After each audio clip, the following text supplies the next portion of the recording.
உதயசூரனுக்கும் வந்து பணம் வாங்கி ஓட்டு போறீங்கன்னு வச்சுங்க. நீங்க உதயசூரனுக்கு ரெண்டு ஓட்டு போறத காசு வாங்காம போடுங்களேன். நீங்க கட்சிக்காரங்க தானே, வாங்காம போடுங்களேன் ஒரு தடவை. ஏன் அதை வாங்கி நீங்க அசிங்கப்படுத்துறீங்க?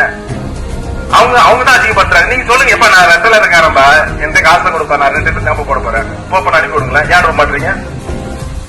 திமுக காரன் சொல்லுங்க, இப்ப நான் பிறந்ததுல திமுக காரம்பா, எனக்கு ஏங்க காசு கொடுக்குறேன்? நான் திமுக தான் உதயசூரன் ஓட்டு போறேன், ஏன் சொல்ல மாட்டீங்க?